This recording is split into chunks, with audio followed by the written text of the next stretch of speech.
Nah, ini baru kita mulai. Assalamualaikum warahmatullahi wabarakatuh. Selamat siang kepada audiens dari Guswa Channel.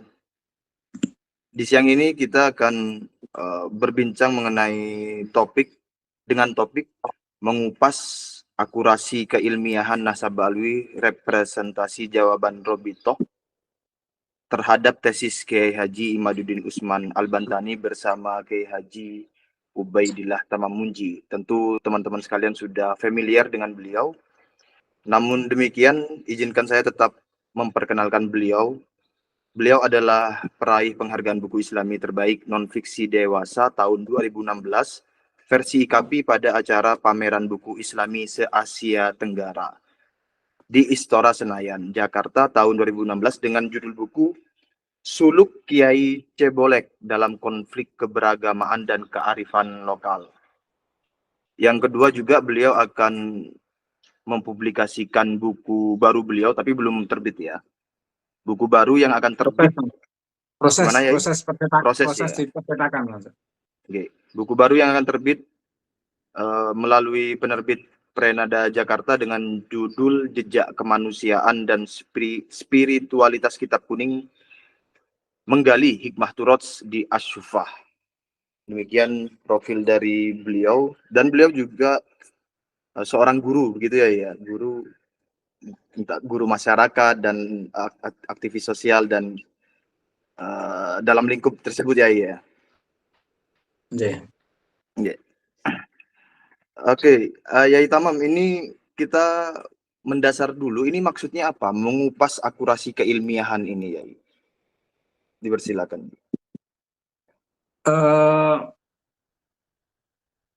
Sesuatu yang terkait dengan kajian ilmiah itu harus terukur, Mas. Nah, jadi akurasi itu kan dari kata akurat. Akurat itu terukur. Jadi bisa diukur dari epistemologinya, Mas, dari sumber kebenaran ilmu pengetahuannya. Kalau sebuah karya atau tulisan atau pandangan, tidak hanya dalam bentuk tulisan, Mas, pandangan siapapun, kalau tidak memiliki sumber kebenaran ilmu pengetahuannya, ya nggak akurat berarti. Jadi kalau ada anak kecil cerita kepada saya, Kang Obed misalnya, tadi di jalan saya lihat orang kecelakaan. Di mana? Di radius 1 kilometer dari rumah sini. Di mana? Di kawasan ini. Kebetulan di situ ada teman saya telepon, betul nggak ada kecelakaan? Betul. Nah, berarti kan apa yang disampaikan oleh anak kecil ini akurat. Sesuai realitas gitu ya. Sesuai realitas, sesuai dengan sumber kebenaran ilmu pengetahuan, Mas. Nah, sumber kebenaran pengetahuan itu kan banyak. Tergantung sumber kebenaran pengetahuan dalam konteks agama, sumber kebenaran pengetahuan dalam konteks saintifik, ilmu pengetahuan. Itu. Nah, sumber kebenaran dalam konteks agama ya keyakinan. Semua yang ada di Al-Quran ya harus kita percaya, Mas. Nah, persoalan kita nggak setuju dengan beberapa mufasir misalnya, karena kita berpegangan pada satu mufasir yang lebih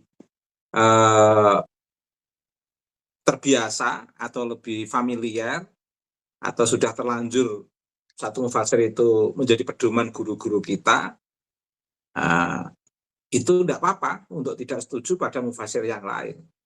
Tapi pada Al-Qur'annya kita nggak boleh meragukan. Termasuk kepada Nabi Muhammad nggak boleh meragukan. Persoalan Prof. Manahim Ali menemukan data filologi itu menarik untuk penguatan keyakinan saya terhadap Nabi Muhammad. Sehingga saya nggak perlu menanyakan akurasi nasab Nabi Muhammad ke atas. Karena sudah dikatakan Nabi Muhammad sendiri, saya langsung percaya. Pokoknya semua yang disampaikan oleh Nabi, itu perspektifnya udah perspektif keyakinan, Mas. Saya harus mengatakan Shadaqta wa bararta wa ana ala dzalika minasyahidin. Jadi misalnya Wafi sebagai juru bicara Robitoh hari ini saya saksikan mencoba menanyakan terkait dengan Nabi Muhammad, itu saya curiga loh, ini kawasan keyakinan kok didiskusikan secara ilmiah.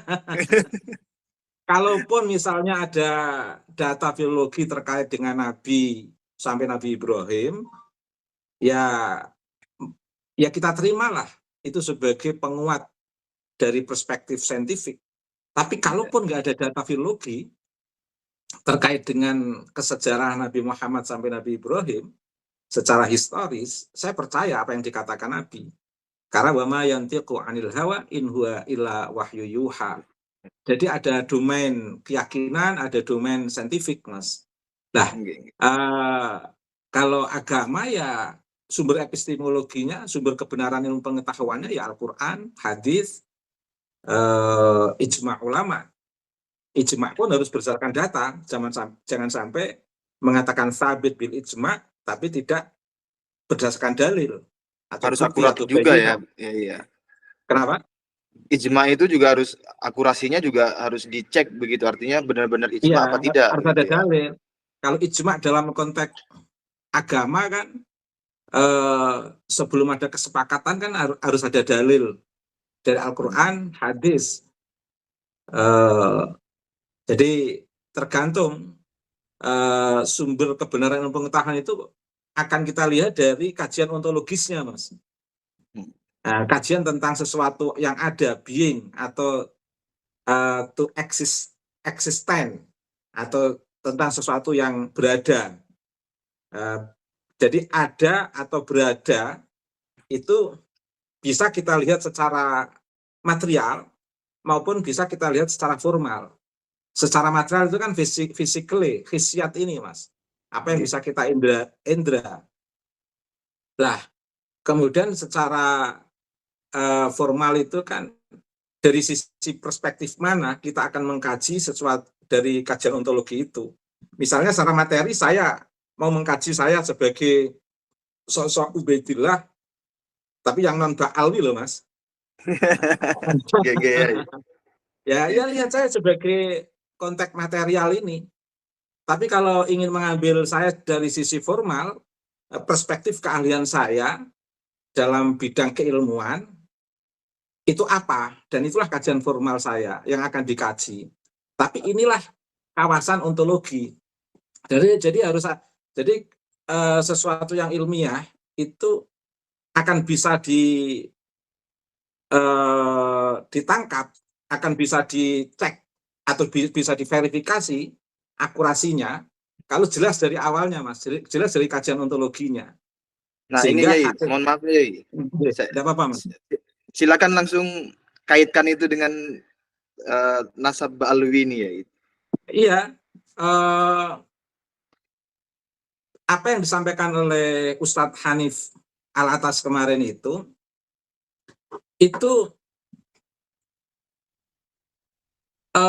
banyak mengeluarkan energi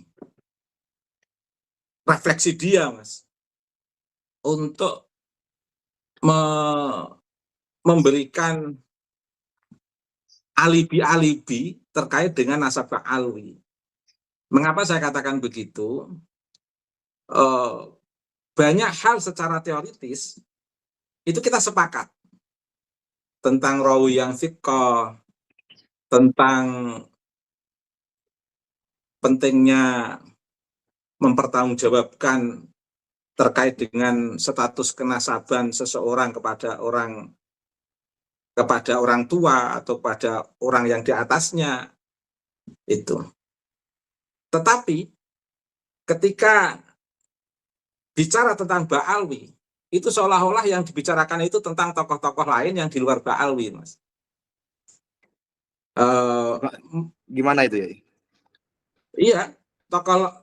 Jadi sebenarnya kan yang diharapkan dari perbincangan Ustadz Hanif Al-Atas itu kan bicara total saja terkait dengan nasab ba'alwi. Nggak usah kesana kemari. Bermula fokus dari gitu 12. fokus Mbak Alwi saja terkait dengan 12 pertanyaan itu. Jadi sebenarnya berangkat dari 12 pertanyaan Kiai Imad itu pertanyaan yang paling sederhana, Mas. Kalau dalam tingkatan kajian ilmu pengetahuan itu kajian ilmu pengetahuan yang paling sederhana, Mas. Belum sampai pada tataran filosofis, belum sampai pada tataran penguatan pada disiplin keilmuan, baik dari perspektif sosiologis, antropologis, filosofis, teologis, belum sampai pada tataran itu, Mas. Masih pada tataran yang sangat sederhana, 12 pertanyaan itu. Jadi belum bagaimana memberikan perspektif dari jawaban terhadap pertanyaan itu. Cukup jawaban dulu aja itu dipenuhi, Mas. Tetapi rupa-rupanya untuk menutupi kekurangmampuan menjawab 12 pertanyaan itu, Ustadz Hanif itu sudah berbicara ke sana kemari. Bahkan banyak agitasi-agitasi yang bersifat framing terhadap Kiai Imad, sehingga namanya karya tulis ilmiah atau pandangan yang bersifat argumentatif untuk memberikan satu antitesa kepada tesis atau kepada tesa, itu kan paling tidak pandangan itu kan bisa dipertanggungjawabkan akurasi keilmiahannya, Mas. Nah, jadi akurasi keilmiahan itu tidak hanya bertempat pada lembaran-lembaran kertas dalam sebuah karya ilmiah, baik dalam bentuk jurnal maupun dalam bentuk buku. Tapi akurasi keilmiahan itu juga bisa direfleksikan seseorang dalam sebuah pandangan, Mas. Jadi harus terukur sumber kebenaran ilmu pengetahuannya secara empirisnya seperti apa, rasionalisasinya itu seperti apa. Dan kesana kemari itu lepas dari bagaimana dia harus mempertanggungjawabkan Mbak Alwi. Contoh misalnya begini, Mas.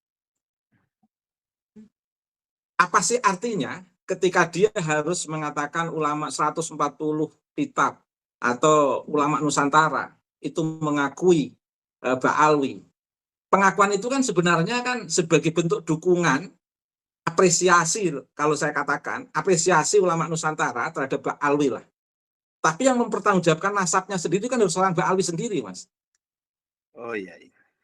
Contoh begini, misalnya ada seorang ulama besar mengakui kenasabannya Mas Rifki atau kenasaban saya, itu kan sebagai pengakuan apresiasi positif yang tidak membuat saya tersinggung dan nyaman, karena memang ulama itu juga nggak ingin menyinggung saya, nggak ingin menyinggung Mas Rifki misalnya. Tapi suatu ketika ada orang tanya tentang nasab Mas Rifki atau nasab saya kan nggak perlu menyebut nama ulama yang mengapresiasi nasab saya tadi, Mas. Ketika ada orang tanya tentang nasab saya harus bertanggung jawab bahwa saya itu orang Jawa asli. Saya itu bertanya fulan asli Jawa. Tidak ada hubungannya dengan Arab, tidak ada hubungannya dengan Eropa, tidak ada hubungannya dengan Timur Tengah, katakan begitu. Itu kan si fulannya itu kan saya mempertanggungjawabkan. Nggak bisa, misalnya Mas Rifki tanya pada saya, Kang Obed, sebenarnya putra siapa sih Kang Obed? Sampai ke atas 5 ke atas leluhurnya itu siapa namanya? Namanya siapa saja? Pokoknya ada, Mas. Ya, tapi siapa? Terus saya jawab, Mas Rifki nggak percaya. Kalau tetangga saya yang usianya sekian itu telah mengakui saya itu cucunya ini. Mas Rifki nggak percaya. Kalau nama saya itu juga dikutip oleh seseorang sampai menyebutkan nama ayah sampai kakek saya sampai kelima. Mas Rifki nggak percaya dia, orang dia aja percaya. Nasab saya masa Mas Rifki nggak percaya? Kan nggak bisa saya mengatakan begitu, Mas. Nggih. Yang selama ini yang dilakukan oleh para habaib Mbak Alwi itu kan seperti itu, Mas. Paling tidak seperti yang kemarin dikatakan oleh Ustadz Hanif lah. Beliau itu memberikan satu jawaban yang sebenarnya bukan pertanggungjawaban dia, yang harus dipertanggungjawabkan oleh dia. Jadi istilahnya minta teman dari yang lain. Minta teman dari yang sebenarnya sudah menarik loh. Dari segi kenyamanan kenyamanan suasana, kenasaban Ba'alwi itu sebenarnya sudah menarik, Mas. Karena banyak yang sudah percaya orang-orang tua itu. Nah, jadi lebih nyaman sebenarnya untuk promosi kedirian dia itu sebenarnya sudah luar biasa. Jadi tapi ketika ada orang mempertanyakan secara langsung, jangan diungkit-ungkit, jangan dibawa-bawa nama orang-orang itu. Orang-orang itu sudah nggak ada hubungannya sebenarnya. Itu kan bentuk apresiasi karena ketulusan orang-orang terhadap kita, sehingga sampai tidak mempertanyakan leluhur kita itu siapa, pokoknya langsung percaya saja. Tapi ketika ada orang mempertanyakan, kan saya sendiri yang harus mempertanggungjawabkan. Nggak perlu membawa-bawa nama-nama orang-orang yang tidak tahu menahu. Mengapa saya katakan tidak tahu menahu? Karena perspektifnya mereka kan perspektif husnudzon, bukan perspektif akurasi keilmiahan. Nah, ketika kita yang ditanya, ya kitalah yang mempertanggungjawabkan akurasi keilmiahan tentang kenasaban kita, misalnya, Mas. Karena kita yang Gitu. punya nasab, kan gitu ya. Karena kita yang punya nasab. Nah, lawang mereka kan nggak punya catatan, Mas. Orang-orang itu apa namanya yang memberi testimoni itu kan tidak punya Memberi catatan testimoni begitu ya. atau memberi yang memberi testimoni Kiai Fulan, Syekh Fulan, Syekh Fulan, Kiai Fulan itu kan taunya kan husnudzon. Jadi jangan dibawa-bawa, apalagi mereka sudah pada meninggal. Nanti malah seolah-olah itu menutupi kedustaan dengan nama baik orang-orang yang tidak tahu menahu, katakan begitu, Mas. Itu. Lah, akurasi keilmuan itu harus dipertanggungjawabkan. Lah, kemarin cuman saya yang agak menyayangkan kalau debat di Banten, Mas. Debat di Banten itu kan Robitoh nggak ke bawah-bawah. Karena mereka yang datang di Banten, Habib-Habib yang datang di Banten dan muhibbinnya itu kan nggak mengatasnamakan Robitoh, Mas. Dan tidak, terus terang tidak membawa surat dari Robitoh. Sehingga apa yang mereka sampaikan itu saya katakan di luar Robitoh, di luar lembaga resmi yang mencatat kenasaban. Sehingga kita masih punya asumsi kesalahan itu wajar. Masih punya peluang lah, peluang asumsi begitu ya. Peluang asumsi kesalahan mereka wajar, ketidakmampuan mereka menjawab secara langsung tentang nasab mereka wajar. Dan kita masih menunggu-nunggu, siapa tahu nanti Robito punya data yang membuat orang terkejut, kayak kena prank begitu, seolah-olah merasa tidak bisa menjawab 12 pertanyaan Kiai Imad, mungkin itu bentuk tawadhu atau bentuk rendah diri. Barangkali para Habib-Habib di luar ini dibiarkan dulu, tapi sebenarnya Robito punya data lengkap sebenarnya. Meskipun Kiai Imad memastikan mereka nggak akan punya data yang sezaman di antara abad 4 sampai abad 8, katakan begitu. Saya masih punya pikiran, Mas. Punya pikiran yang peluang untuk sebuah harapan. Peluang untuk sebuah harapan kalau Robito punya data yang nanti pada saatnya akan dikeluarkan. Seperti yang dijanjikan oleh Kang Taufik Assegaf itu. Dia kan mengatakan pada saatnya nanti akan dibedah itu. Nanti kalian akan kaget. Nanti akan terjawab semua. Dan itu nanti diajarkan di pesantren-pesantren.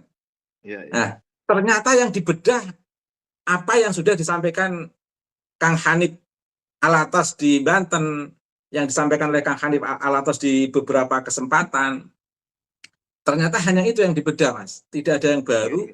Dan yang paling saya sayangkan itu mengatasnamakan Robitoh, Mas. Otomatis yang disampaikan oleh Kang Hanif Alatas kemarin itu kan atas nama Robitoh resmi loh, Mas. Surat undangan kegiatan Robitoh resmi, dan itu adalah representasi Robitoh. Representasi Robitoh bahkan disiarkan langsung oleh media Robitoh dengan sangat pedenya Robitoh akan menjawab semuanya. Ternyata jawabannya tidak memenuhi akurasi keilmiahan yang direfleksikan dalam pandangan Kang Hanif Alatas maupun yang yang ada di tulisan itu yang dibaca dia. Karena sebenarnya pandangan dia itu kan juga bersamaan dengan membacanya dia terhadap teks yang dipertanggungjawabkan itu. Banyak yang lepas, Mas. Banyak yang lepas. Banyak yang lepas dibumbu-bumbui. Jadi tidak bermula dari latar belakang masalah. Sebenarnya ada problem apa? Mengapa harus menulis itu? Apa arti pentingnya memberi tanggapan itu? Dalam bentuk tulisan atau langsung dalam bentuk pandangan. Itu tidak bermula dari situ. Kemudian di situ ada latar belakang permasalahan-permasalahan apa? Katakanlah permasalahannya 12 yang dipaparkan oleh Kiai Imad. Tapi kan permasalahan itu kan harus diringkas dalam rumusan masalah, Mas. Paling tidak rumusan masalahnya ada 2. Siapakah Ba'alwi yang pertama? Yang kedua, bagaimana akurasi kebenaran nasab Ba'alwi? Nah, dari 2 pertanyaan ini, nanti sekiranya bisa menjawab 12 pertanyaan.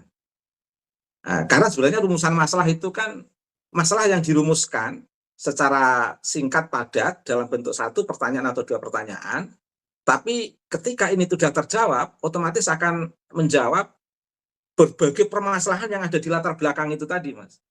Katakanlah 12 pertanyaan Kiai Imad itu adalah berbagai permasalahan. Sehingga cukup dirumuskan dari 2 pertanyaan, 12 pertanyaan itu sudah terjawab semuanya. Pertama, siapa Ba'alwi? Kedua, bagaimana mengukur akurasi kenasaban Ba'alwi. Katakan begitu. Kemudian rumusan teoritik untuk memberikan pisau bedah, rumusan teoritik, teori yang digunakan untuk membantu cara berpikirnya Kang Hanif itu seperti apa. Itu kan nggak jelas, Mas. Nah, karena namanya pandangan yang bagus itu kan pandangan yang dikeluarkan dari proses dialektika dengan teori-teori yang sudah terakumulasi di otak manusia, Mas, di otak seorang pemikir. Sehingga gimana itu ketika ya? saya mau ketika saya mau memberikan pikiran tentang agama, katakan begitu, atau ketika saya mau memberikan pemikiran tentang nasab Ba'alwi, katakan begitu, secara konkretnya, itu kan saya perlu melihat teori kenasaban atau ilmu nasab, paling tidak terkait dengan ilmu nasab yang ditulis oleh ulama-ulama nasabah, kemudian tentang surah wal istifadhah itu seperti apa.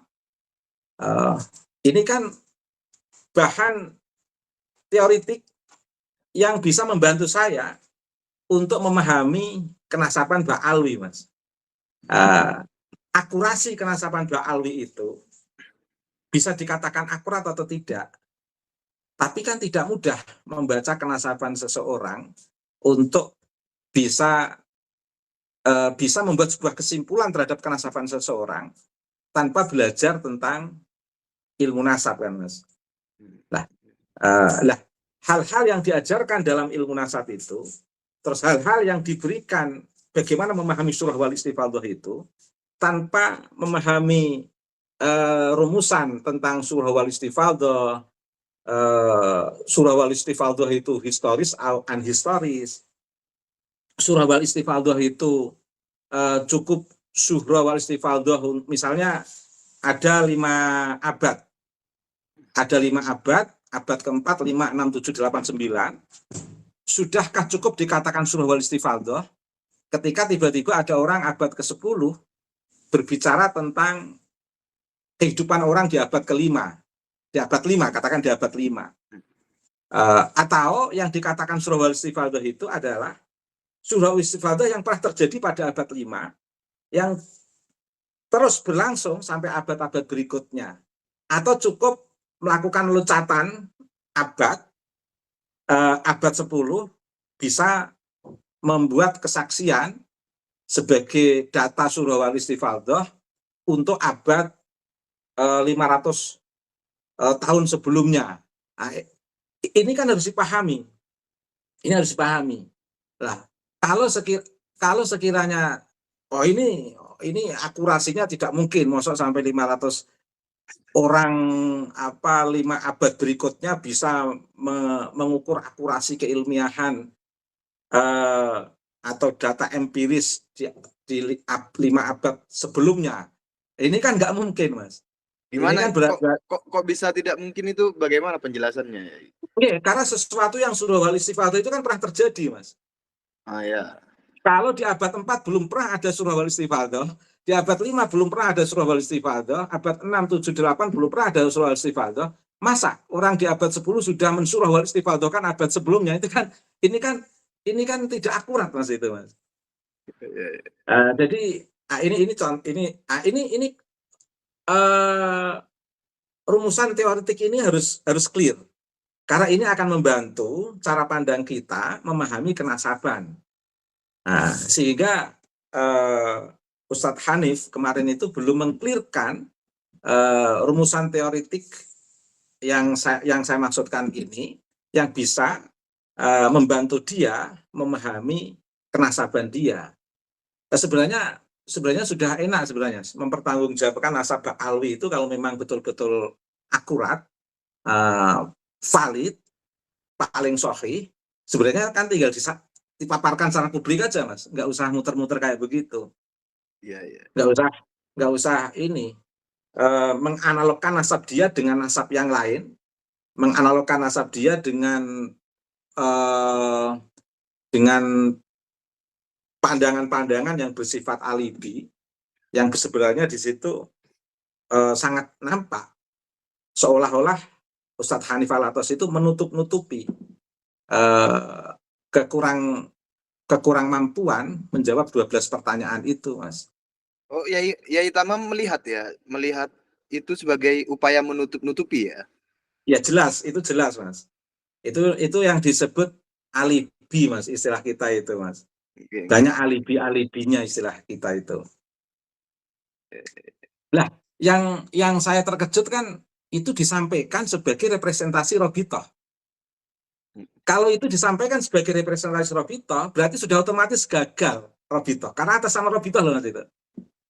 Kalau itu disampaikan Ustadz Hanif tanpa identitas resmi dari Robitoh, tanpa sebagai dalam tanda kutip corong Robitoh, itu mungkin bisa kita pahami sebagai kesalahan pribadi dalam mempertanggungjawabkan nasab dia.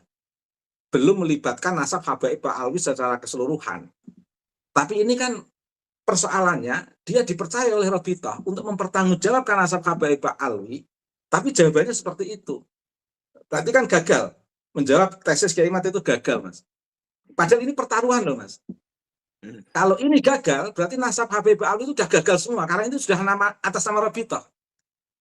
Sebenarnya yang paling menarik itu, Mas, Robitoh itu harus imut, pura-pura nggak mau menjawab. Punya pihak khusuk gitu loh, Mas. Daripada jawab salah, lebih baik pura-pura khusuk biar nggak kelihatan salahnya, kan begitu. Atau pakai teori asukut salamah, diam itu lebih selamat. Lebih baik diam untuk tidak mempertanggungjawabkan nasab Habaib Alwi daripada harus berbicara tapi yang merepresentasikan itu sangat tidak representatif dalam konteks keilmiahan, dalam konteks akurasi keilmiahan pandangan dia maupun tulisan-tulisan dia yang dia baca itu, Mas. Ini kan membawa nama besar Robitoh, Mas. Saya sendiri berpikir di Robitoh itu, Habaib Alwi itu kan banyak orang pinter, Mas, banyak ilmuwan, banyak sejarawan. Seperti Alwi Shihab, beliau itu kan kuat dalam kajian Islamic Studies dan beliau juga seorang sejarawan, seorang sejarah, Mas, seorang sejarawan. Saya juga pernah merujuk tulisan beliau tentang Wali Songo itu. Saya rujuk dalam beberapa kesempatan saya menulis artikel itu. Kenapa? Kok enggak mereka para ilmuwan besar dari kalangan Habaib Alwi yang berbicara, yang disuruh berbicara malah juru dakwah, Mas. Yang dari perspektif retorika kan banyak. Kemarin itu kan sebenarnya pidato, Mas, bukan mempertanggungjawabkan pandangan-pandangan ilmiahnya, tapi itu sebenarnya kan ceramah. Habib Hanif itu kemarin ceramah sebenarnya, Mas. ceramah seorang orator yang ingin membangun perspektif ideologisnya untuk menguatkan gerakan komunalismenya, untuk gerakan kelompoknya, sebagaimana yang sudah dibangun di lingkungan FPI itu, Mas. Dan saya lihat juga, ternyata banyak orang-orang FPI yang merepresentasikan diri sebagai Robitoh. Di situ saya bisa membaca, oh ternyata Robitoh itu sangat identik dengan FPI. Saya melihat banyak orang FPI, Ustadz Hanif, terus Ustadz Wafi, terus utusan dari Sarang, itu kan juga seperti Gus Najih itu kan dari penasihat FPI, Mas, dulu. Dan akhirnya publik memahami, iya ya, Robitoh itu memang identik dengan FPI memang. Dan kita berharap Robitoh sebagai institusi sebuah lembaga Habaib Ba'alwi itu, saya berharap bisa mempertanggungjawabkan secara ilmiah sebenarnya. Paling tidak meskipun Kiai Imad nggak datang, tapi bisa membahas 12 pertanyaan Kiai Imad dengan jawaban-jawaban yang bisa dipertanggungjawabkan dalam konteks akurasi keilmiahannya, yang nanti bisa dipublik. Sehingga ketika Kiai Imad nggak datang pun, publik akan bisa membaca. Netizen ini kan sudah banyak yang berpendidikan, Mas. Sehingga nanti akan gimana karya Kiai Imad ketika sudah terpublish. Karya mereka kan belum terpublish, Mas, jawaban terhadap Kiai Imad sampai detik ini. Sehingga masyarakat akan tahu bagaimana jawaban dari representasi Robitoh terhadap 12 pertanyaan Kiai Imad ketika itu terpublikasi. Nanti masyarakat akan membaca akurasi keilmiahan antara yang ditulis pihak Robitoh sebagai jawaban atas 12 pertanyaan atau tesis Kiai Imad yang bermula dari 12 pertanyaan yang selama ini dipaparkan secara publik, disampaikan secara publik, yang membuat geger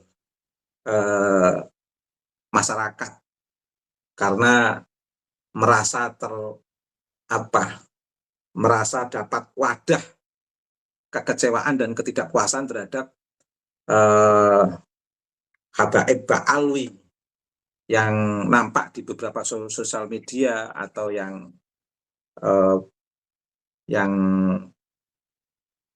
berkembang di tengah masyarakat kita yang selama ini kita saksikan itu.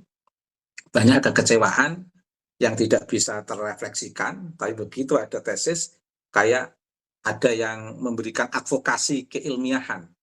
Karena advokasi keilmiahan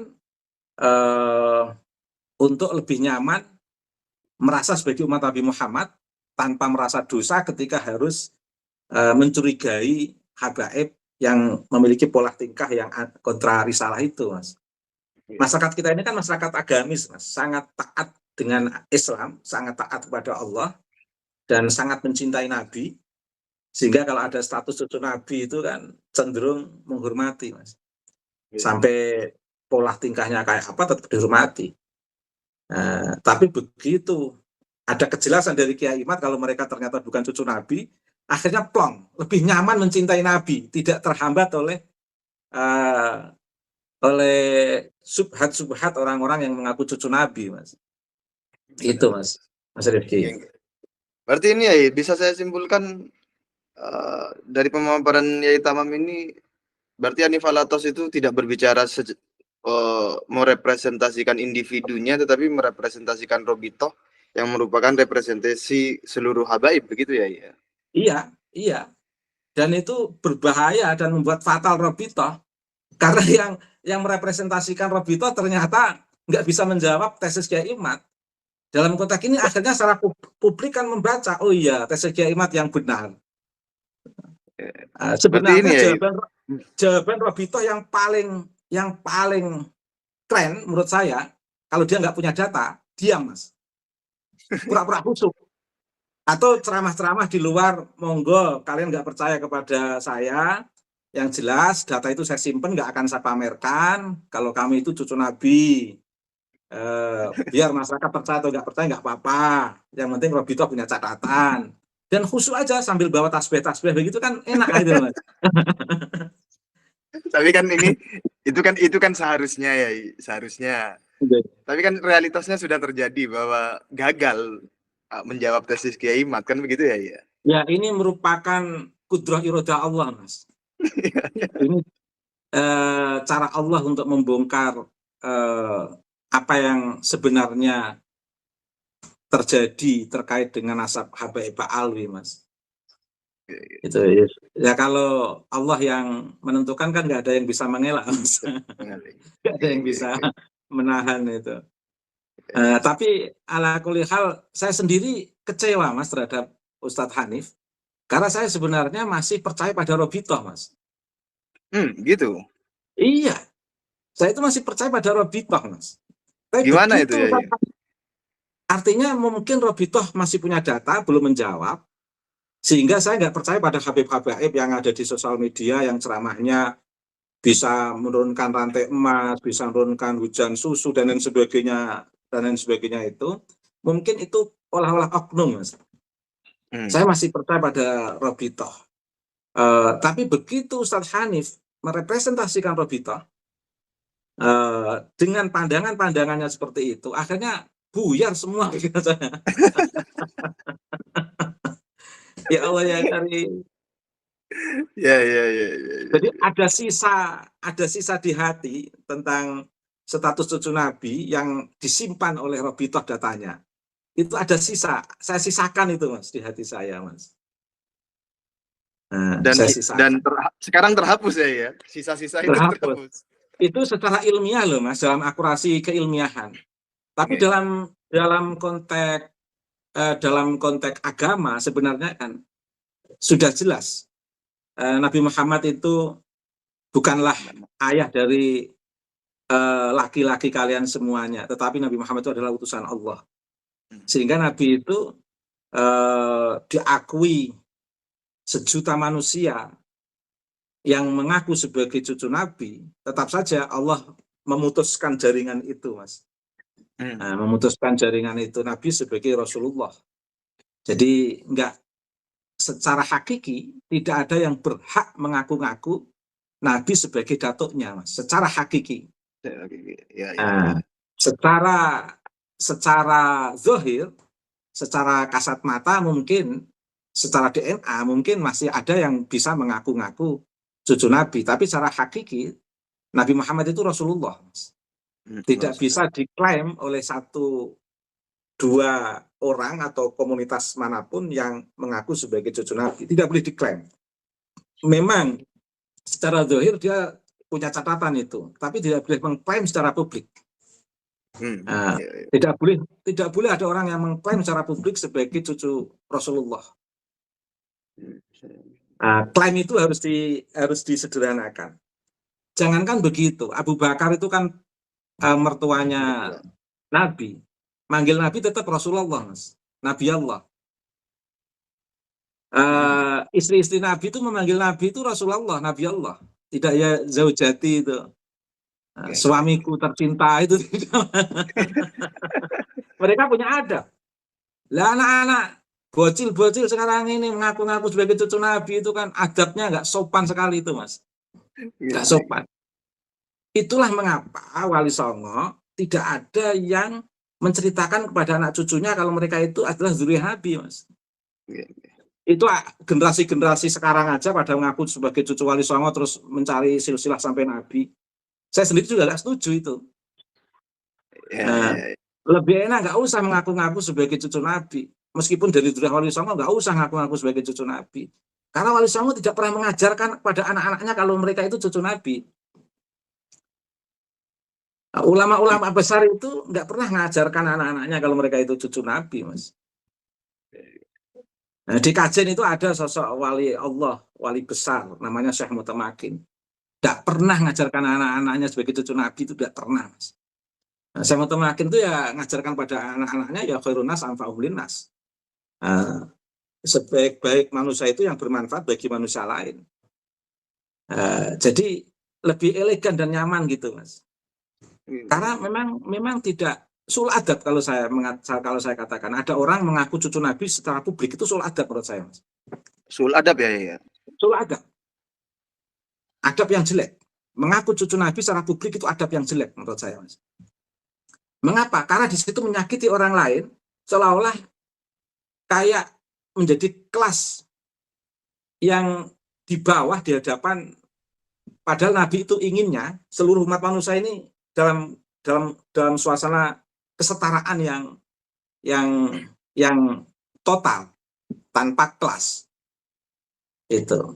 Suul adabnya itu ke Rasulullah atau ke masyarakat atau bagaimana ya? Suladabnya ke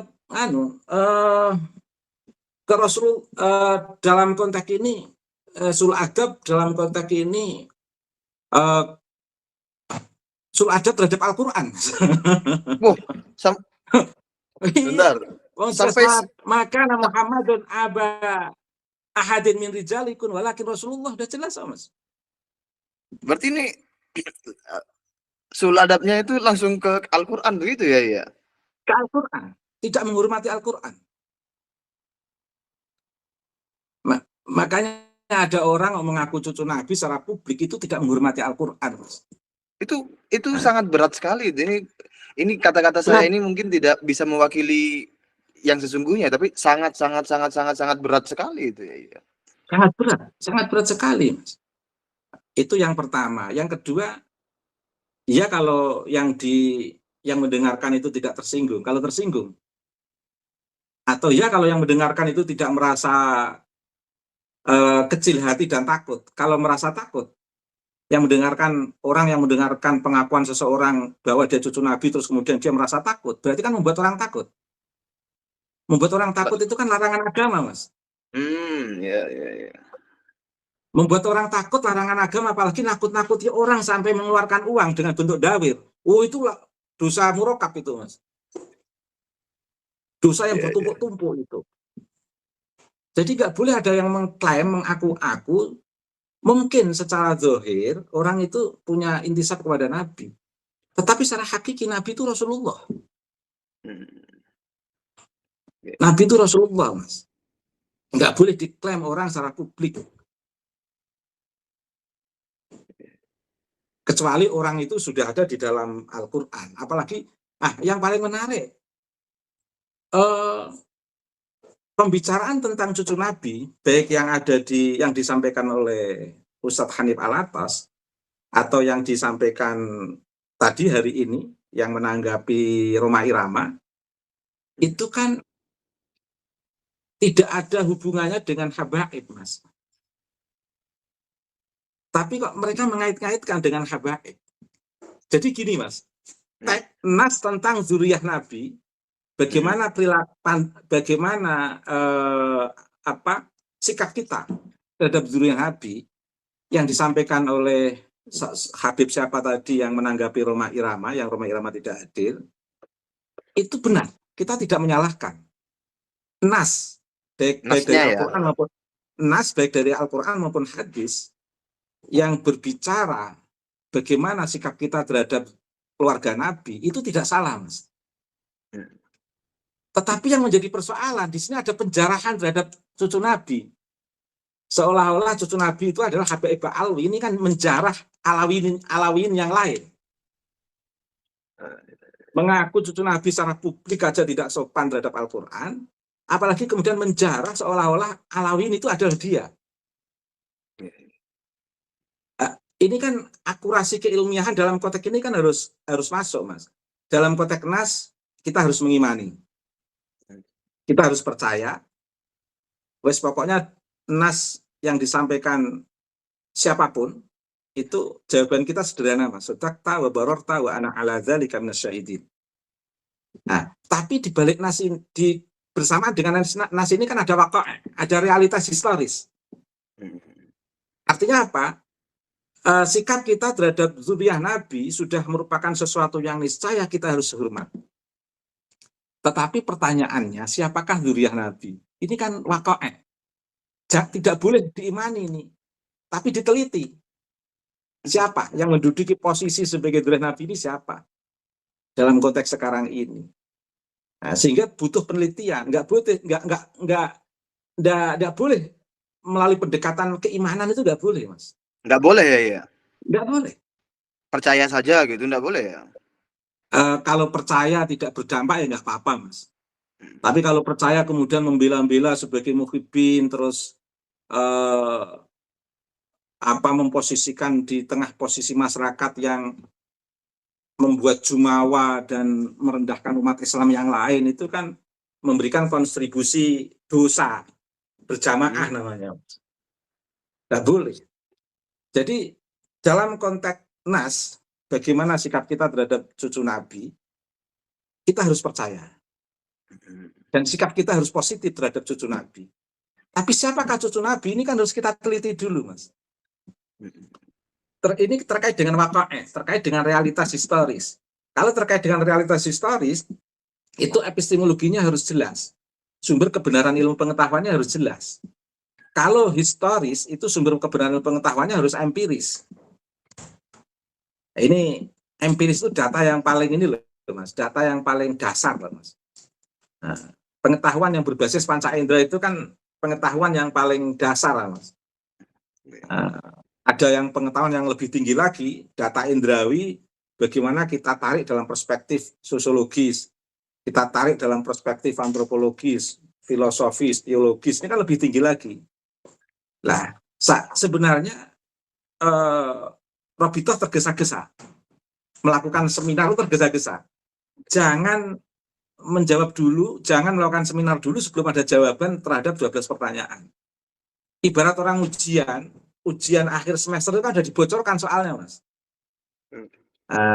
Kalau nggak bisa jawab, jangan dijawab dulu, dicari dulu jawabannya. Sudah tahu nggak bisa jawab, tetap jawab. Akhirnya kan akan dinilai 0 oleh penilai. Nah, penilainya ini kan masyarakat, Mas. Yang tadinya masyarakat menunggu-nunggu jawaban, kok lama nggak terjawab-jawab ya, sudah 2 tahun, katakan begitu. Ya sudah kita tunggu. Masyarakat ini kan sabar menunggu dari Robitoh, Mas. Ternyata Robitoh bikin seminar,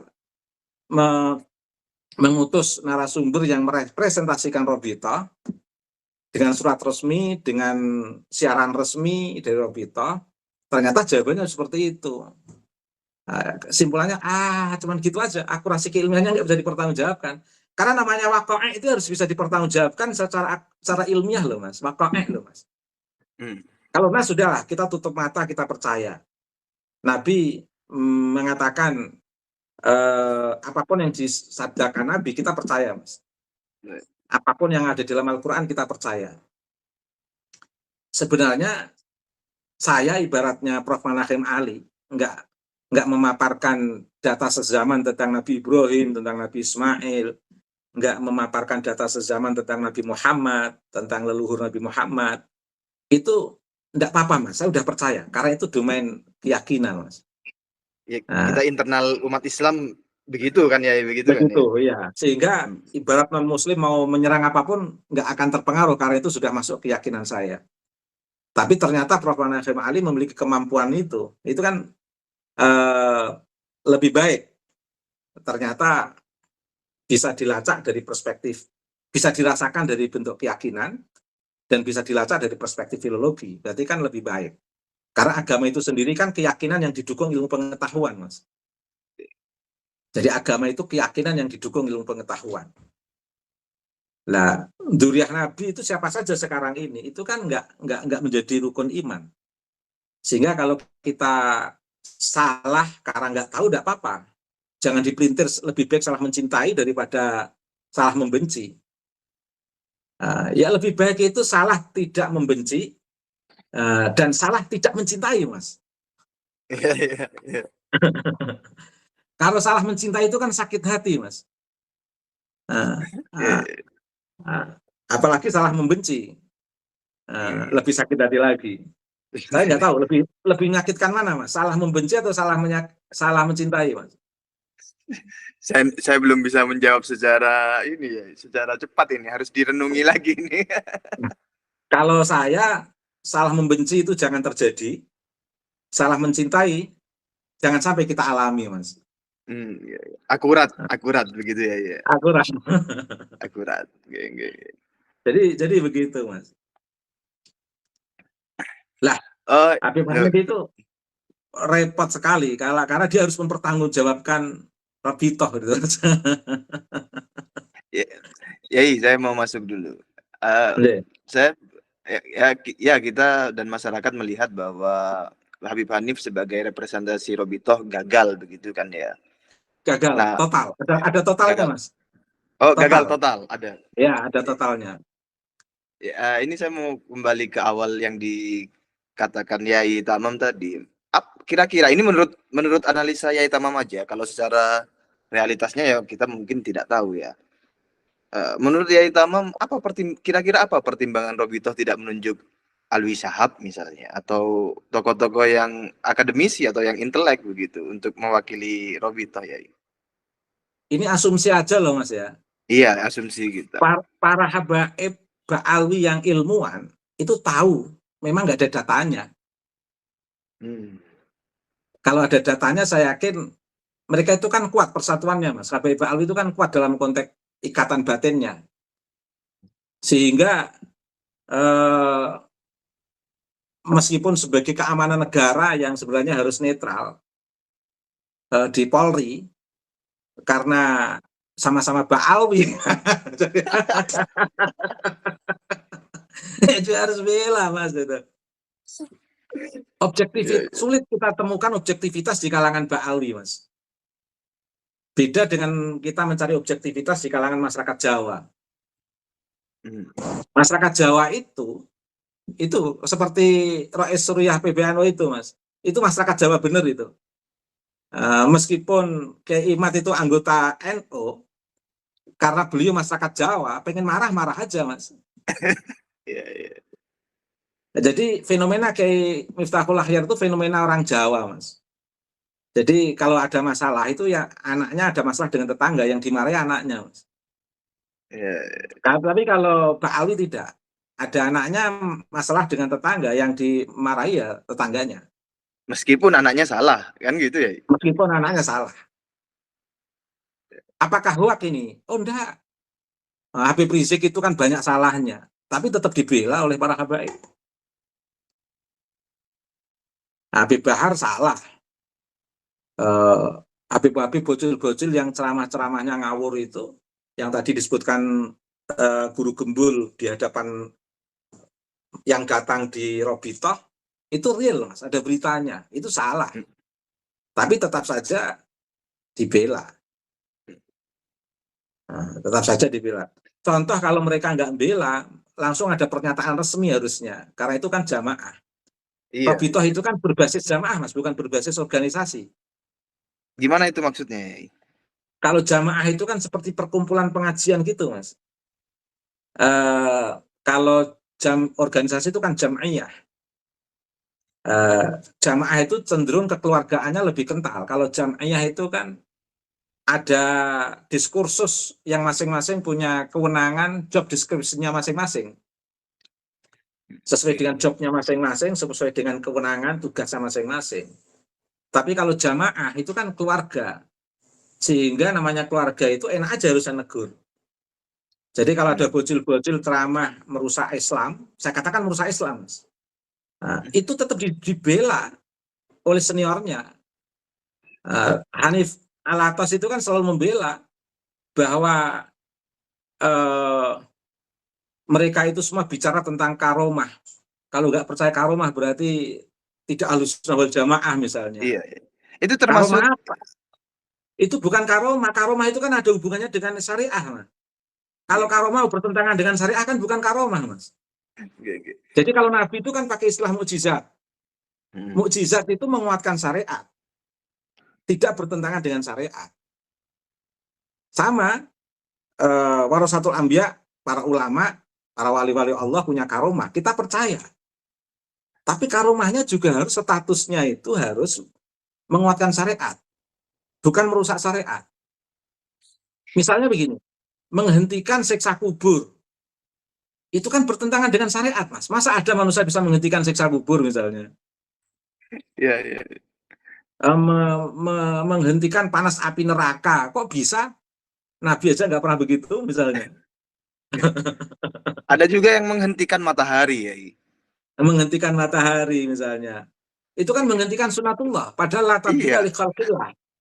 tidak akan pernah bisa berubah apa yang telah menjadi ciptaan Allah itu, Mas. Semuanya berjalan sesuai dengan porosnya masing-masing. Matahari punya dharma untuk bersinar sesuai dengan waktu yang ditentukan. Bulan juga punya dharma. Manusia pun punya dharma. Manusia ini punya dharma.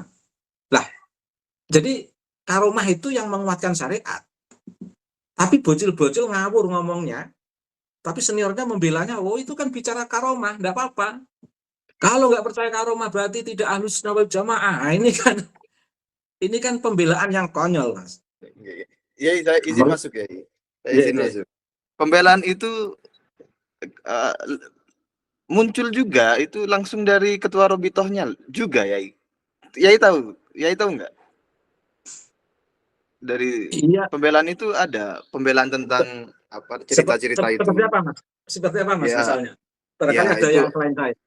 Ada di sebuah ceramah itu ya sama narasinya secara substantif itu sama dengan Hanif Alatos itu.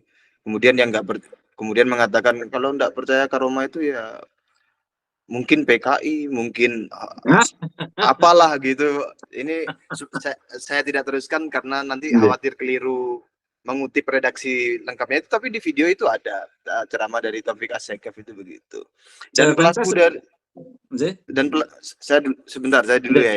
Dan pelaku dari cerita-cerita semacam itu bukan hanya yang bocil-bocil kan ya. Yai kan juga mengikuti di YouTube kan.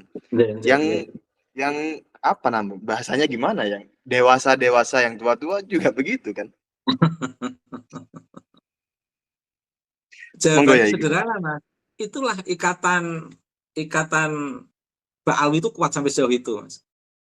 Makanya ada teman-teman akademisi yang tanya kepada saya, itu gimana sih Muhyiddin itu hablum grupnya beda kok masih membela hablum grup G. Saya menjawab, ya enggak begitu, kita sama dalam konteks kemanusiaan. Ya paling enggak kalaupun tetap senang dengan habaib, tapi jangan mengorbankan bersikap benci kepada yang sedang berbeda dengan habaib, menyalahi aturan. Nah, kalau di habaib itu kan kuat, Mas, persatuannya, kuat sekali. Jadi mereka hablum grupnya sama itu langsung kuat ikatannya, Mas. Jadi, lah itu tidak bisa terjadi di Jawa, Mas.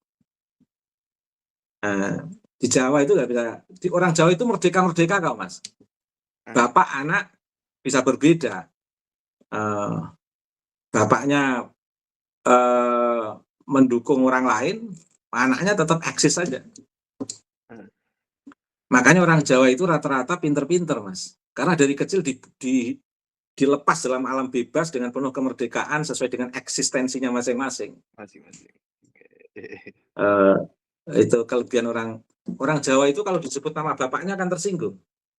Jangan bawa nama bapak saya. Gitu. Bahkan bisa jadi pertengkaran kan itu ya. Iya. Orang Arab itu dipanggil nama bapaknya kan seneng, Mas. Orang Jawa bisa marah, Mas. Ya. Saya manggil nama teman saya, nama bapaknya marah. Begitu. Berarti ini ya, secara akurasi ilmiah dalam konteks nasab secara konteks nasab gagal total. Kemudian dari segi ajaran yang kita saksikan di media sosial itu juga tidak akurat ya.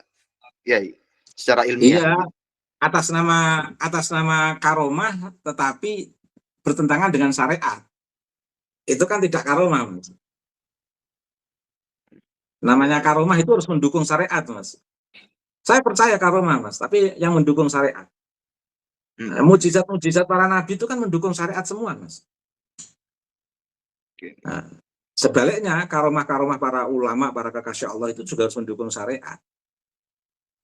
Kalau bisa ngeronsen makam-makam orang menjadi ba'alwi ini kan bukan karomah, Mas, ini. Ini nggak mendukung syariat ini. Ini penipuan namanya. Ya. Bukan karomah itu, bukan karomah itu. Itu Iya, iya, bukan iya. karomah. Eh, sesuatu yang luar biasa yang dimiliki oleh nabi, rasul, kemudian oleh para wali, orang-orang yang soleh itu pasti hukumnya itu untuk penegakan syariat, begitu kan ya, ya, bukan untuk Ya. menghancurkan syariat malah, begitu ya, ya. Syariat di sini harus dipahami dalam konteks ketauhidan dan kemanusiaan loh, Mas. Hmm, hmm. Bukan syariat dalam konteks HTI maupun FPI. Oh iya, ya, betul, betul. Ya. Nah, jadi Oke, oke. syariat di sini dalam konteks ketauhidan dan kemanusiaan. Maka situ syariah dalam konteks ini adalah hifdzuddin, hifdzun nafs, hifdzul akal, hifdzul mal, karena hifdzul irdi. Bukan dalam konteks syariah perspektif HTI, syariah perspektif FPI, itu bukan, Mas. Oke, oke, oke. Bukan syariah perspektif Habib Rizik. Hmm, hmm. Kalau syariah perspektif Habib Rizik harus ngasah celurit, Mas. Iya, iya, iya. Kalau syariah perspektif Habib Rizik itu ya harus siap mempersiapkan mengasah celurit. Simbol PKI kan celurit itu, Mas. Oke, oke, oke. Disuruh asah. Simbol PKI-nya suruh ngasah itu, Mas. Hmm, iya, iya, iya. Ya kan, bendera PKI itu kan Palu dan Arit, Mas. Validan ya. Arit itu kan untuk Jawa, Maduranya kan celurit, Mas. Betul. Kalau Iya, itu iya. disuruh mengasah kan berarti mengasah simbol PKI berarti, Mas. PKI. Ya, bisa itu bisa ya. Iya, iya, iya, iya. Iya. Kalau saya mengatakan asah sabit kalian atau celurit kalian nunggu komando, berarti kan asah simbol PKI yang pernah ada pada tahun 1965. Pertahankan simbol itu, diasah setajam-tajamnya. Hmm. Karena itu simbol bendera kita, harus artinya kan begitu, Mas. Berarti kalau yang memberikan instruksi mengasah itu berarti adalah bagian dari yang disimbolisasikan itu ya, ya. Iya, dia mengandalkan celurit daripada takbir, daripada tasbih, Mas. Jangan ada ceramah-ceramah atas nama Islam, ngompori orang untuk perang, itu jangan ada, kecuali melawan orang kafir. Orang kafir pun harus diklasifikasi, kafir zimmikah, kafir muahadkah, atau kafir harbikah, gitu, Mas. Kafir yang harus diperangi, kafir yang ada dalam perjanjian, maupun kafir yang ada dalam perlindungan. Kafir aja masih diklasifikasi kita, Mas. Iya, ya. Langsung Itu ngasah celurit. gini, saya masuk dulu ya. Itu ke ini ya ini darurat diksi lah ya. Ke kafir saja itu kita memiliki klasifikasi yang kemudian menentukan bagaimana kita berperilaku begitu ya, ya. Apalagi ke sesama umat Islam begitu ya, ya. Itu, Mas. Itu. Oke, oke. Makanya tidak salah kalau Gus Dur lagi-lagi dia. Tapi Oke, kan oke. kita tidak salah mengatakan dia itu teroris, Mas. Dia itu ngaku sebagai teroris lokal, Mas.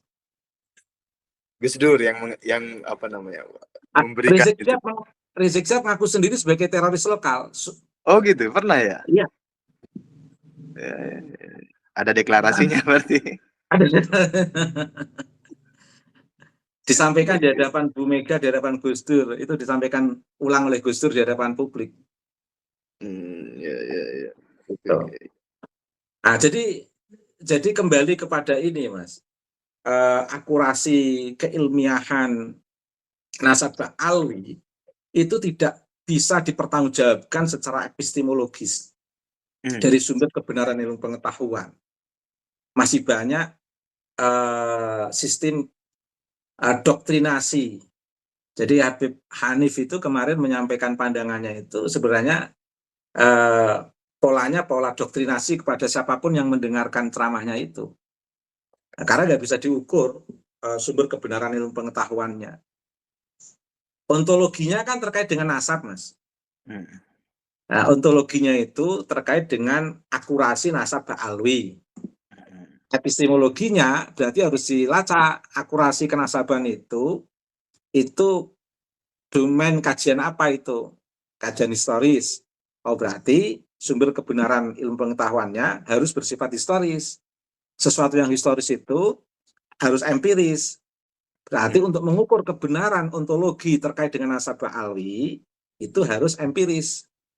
Sehingga bisa dipertanggungjawabkan secara empiris. Nah, ini pun nanti masih diukur secara aksiologi. Kemanfaatan sebagai cucu Nabi yang diakui kebenarannya secara empiris, itu apa yang bisa dirasakan ke masyarakat. Ternyata yang dirasakan ke masyarakat, rantai emas, hujan susu, menghentikan Dawir. siksa neraka, dawir, dan sebagainya. Ini dari epistemologi nggak masuk, dari aksiologi nggak masuk, lemah dalam konteks akurasi datanya, Mas. Oke, oke. Dan itu yang saya menyayangkan, kenapa harus menjadi representasi Robitoh. Sebenarnya Robitoh biar masih pantas itu jangan menyuruh sembarang orang yang belum akurat pandangannya secara ilmiah maupun tulisannya secara ilmiah. Karena itu secara otomatis menjatuhkan Robitoh. Dengan adanya masyarakat menyaksikan pertanggungjawaban Ustadz Hanif Alatas kemarin itu, akhirnya masyarakat kan bisa membaca, oh betul kayak Ima, ternyata jawabannya itu Robitoh. Berarti dulu yang disampaikan di Banten oleh Hanif itu berarti ya suara Robitoh, meskipun tidak membawa surat Robitoh, Mas. Secara formal dia tidak menyebutkan membawa Robito, tapi kita bisa mengetahui gitu ya. Karena sudah diformalkan kemarin. Sudah diformalkan kemarin. Dan nggak bisa dipertanggungjawabkan secara epistemologis maupun aksiologis. Oke.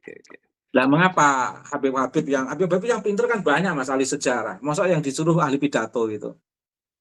Iya. Ahli pidato. Retoris sekali. Tapi ya saya lihat banyak Habib Alwi yang ilmuwan banyak loh, Mas. Banyak sekali. Yang pinter-pinter banyak. Tapi yang merepresentasikan sama, saya juga heran. Habib yang soleh-soleh itu banyak, Mas. Tapi yang jadi ketuanya kok dilalahnya kok misah ke sana kemari. Iya. Menyebut nama-nama hewan untuk para kiai-kiai itu kan jadi heran juga saya itu. Iya. Berarti itu kan representasi dari akumulasi di dalam Akumulasi di dalam. Iya, keluarga gitu. Keluarga Habib gitu ya. Iya. Oke. Sebenarnya mereka ini, Mas, tidak, entah nggak merasakan atau apa ya. Misalnya begini, di salah satu siaran Nabawi TV, itu saya lihat di thumbnailnya itu, covernya depan itu kan ada Habib Utsman bin Yahya, ada Hamid Al-Qadri, itu.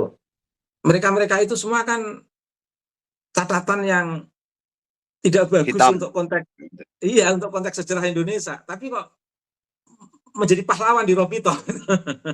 Menjadi ikon simbolik, katakan begitu, menjadi ikon simbolik. Iya. Habib Utsman bin Yahya itu kan menjadi ikon simbolik Robitoh di siaran Nabawi TV itu, Mas. Di saat orang sedang mengkritisi, tapi malah dijadikan ikon simbolik. Ya kalau begitu itu simbolnya mereka ya, iya. Nah, mereka sendiri yang membuat simbol itu, bukan fitnah itu, Mas.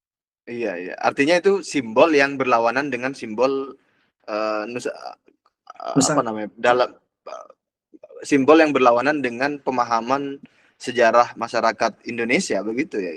Sejarah perjuangan masyarakat Indonesia. Okay. Bahkan bukunya karya Utsman bin Yahya pun nggak dibakar loh, Mas, masih diterbitkan. Yang Manhajul Istiqomah Fiddin Bisalamah itu kalau seharusnya dibakar biar menghilangkan jejak. Nah, tapi ternyata dipublikasi secara umum. Itu kan membongkar rahasia namanya. Atau itu mereka anggap bukan membongkar rahasia, tapi itulah kebenaran gitu ya. Wah, repot kalau sudah seperti itu. Berarti kan langsung bertentangan dengan Indonesia kalau gitu, Mas. Nah iya, itu makanya itu ya. Karena kan kalau kita tahu kita salah, ya sudah, kita buang yang salah-salah itu kan begitu. Tapi ini tidak dipertahankan dan terus-menerus diproduksi gitu. Bahkan kita sendiri masih memaklumi itu sebagai perspektif kemanusiaan kita kepada siapapun yang sudah menjadi warga negara. Tapi dalam batin kecil kita kan nggak nyaman. Masa kolonialis masih bertebaran di wajah kita, gitu, di hadapan kita. Dan itu dipuji-puji, Mas. Iya. Kan menyakiti bangsa Indonesia. Muji-muji penjajah di hadapan masyarakat yang pernah terjajah. Yang Iya. notabene sudah memaafkan seluruh generasinya untuk hidup bersama di negeri ini sebagai bagian daripada bangsa Indonesia. Iya. Itu. Iya. Jadi Itu jadi kemarin itu sudah keputusan Robitoh menurut saya, Mas, seminar kemarin itu. iya, kita harus memandang itu, begitu ya. Karena itu kan representasinya ya. Iya.